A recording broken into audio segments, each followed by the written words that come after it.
almost exactly 8 years.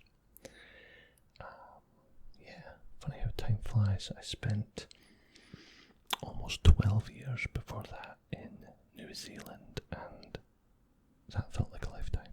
You know, so many things happened. I grew, I suppose, from my early 20s to my mid-30s. So, you know, but now my mid-30s to my mid-40s, I don't know, it seems to go by a lot faster. But I've also got kids too, so it seems to be, I don't know, I thought kids might slow time down, but in a way it kind of does and kind of doesn't. It's funny how time works, isn't it? There's a bit of a psychology to that. Speaking of which, and this video has no format, I am just here to blab into your ear. Blab into your ear. I'll probably be talking a whole lot of potential nonsense. Nonsense. Yes, nonsense. So I hope you're ready for it. When I was younger, I used to work in Asda, which is a big supermarket chain in the UK, kind of like Walmart. In fact, I think they were bought by Walmart. In the kind of late 90s when I was there, I had I had 4 shifts a week, but 3 of these shifts were awful because they were boring and quiet. It was Monday night, Tuesday night and Wednesday night from 5:30 p.m. to 9 p.m.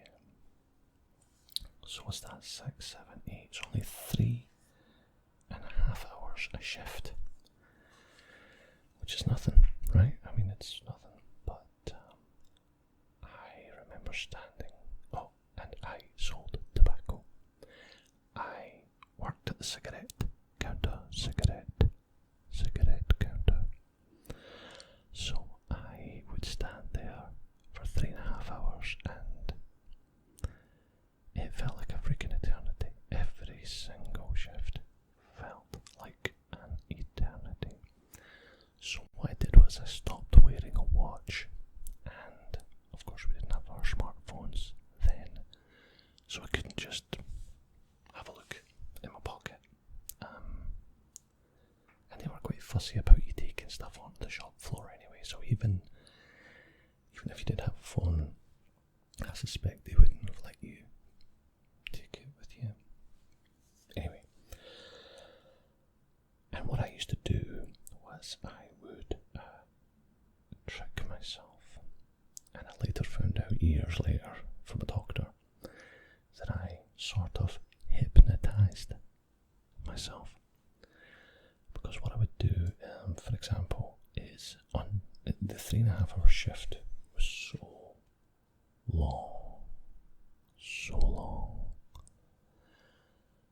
that I would pretend, as each hour went by, I would pretend that I just came in and that the last hour hadn't happened.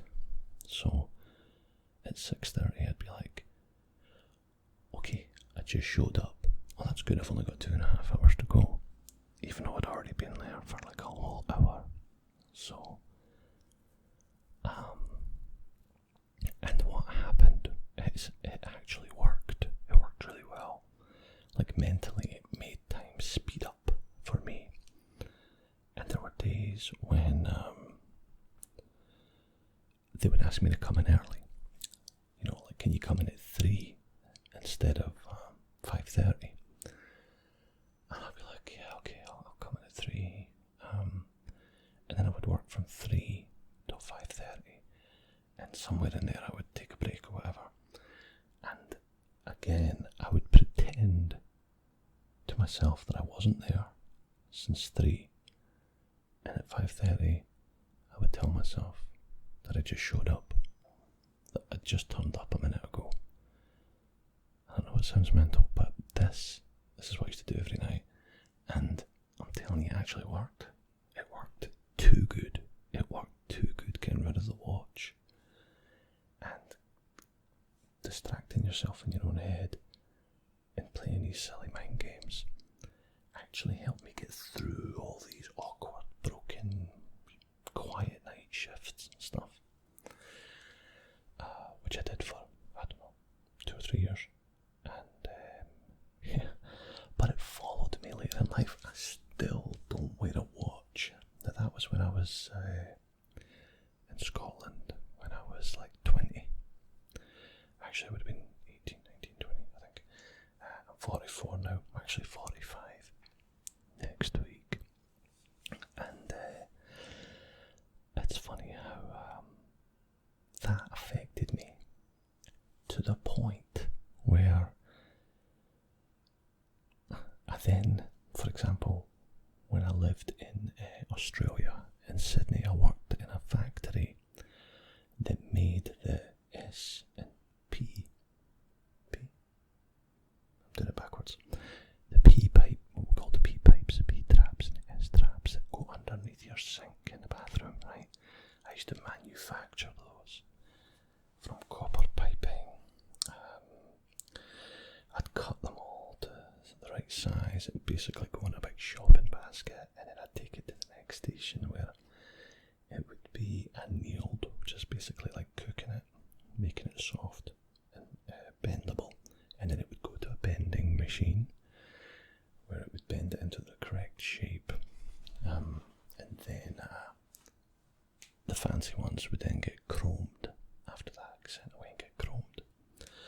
Anyway, I worked from, I think, 7 a.m. to 4 p.m. every day at that job for 3 months solid, and I delivered pizzas at night and the weekends.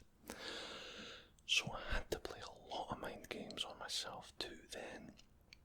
And now I'm a big Star Trek fan, right, as you know, and I would be cutting this pipe and cutting this pipe and cutting this pipe, and my mind would be, I don't know, a big space battle or something, Federation against the Klingons and that, you know, and then I would have all these scenarios, and somewhere in that I was able to make this long day on a pretty hot summer Australian, but it always feels like it's always summer in Australia,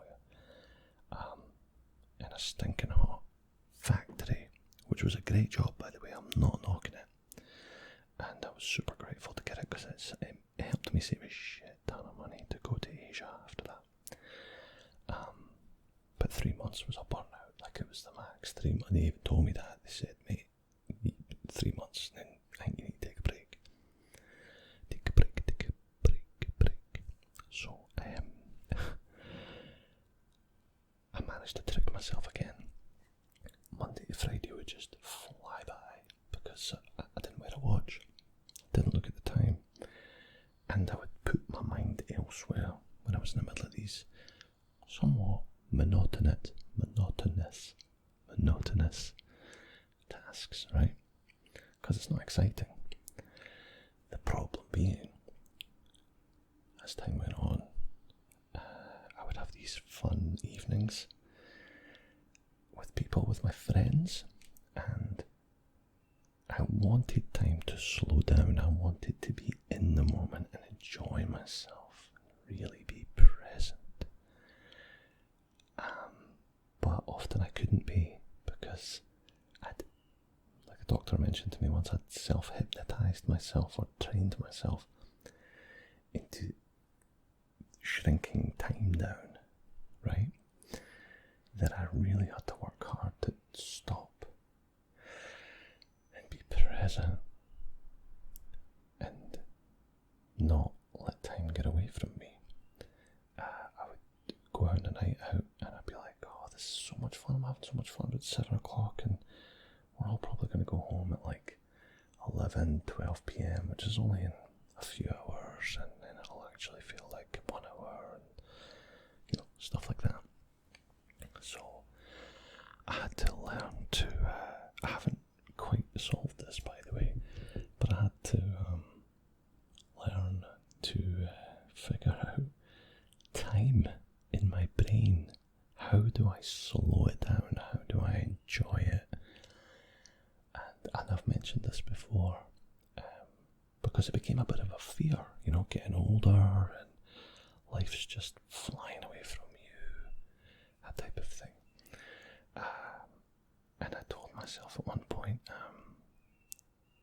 after being really quite obsessed with time as a concept, that time is an invention that we humans made up for all intents and purposes. I know we could get into the physics of it and space-time and all that, I know, but for all intents and purposes, time as a measuring tool is something we made up. Like, I say I'm 44, I say I'm 44, 45 next week if you want to give me anything. I'm kidding. 44, but that's just a number we use to measure. The actual truth is, it's just now. It's always now. Tomorrow never comes. It's just now. I'm right now. I'm sitting in this chair, talking to you, talking into your ears, and you know, left and right, left and right, and it's right now. It's happening right now. And I think we get so focused on what's happening tomorrow, what's happening next week, and I'm using you and I'm using this video as a reminder to myself that now is now. This is where we are, this is where we live, and this is what we should be enjoying, okay? Obviously it's smart to plan for the future, but I don't know about you, but I kind of get crippled with kind of anxiety if I think about the future too much. And I'm trying to get to this concept of, and I haven't succeeded yet, but I'm trying to get to this idea of leave that to your future self. He'll deal with it. I trust Muzz of 6 weeks from now to deal with that problem. 6 weeks from now, he'll take care of it. Was today. Now I know it sounds like I was just saying there's now and tomorrow never comes. That's the crazy thing about time. It's like you have to think of the future, but at the same time, you have to be grounded in the now. As you can see, I haven't quite figured it all out, and I'm certainly not an expert on whatever psychology this is. This is just me babbling to you, like I often do, and pulling hairs out of the microphone. Cat hairs, I assume. I don't know how, because the cat hasn't been up here, but cat hairs get everywhere.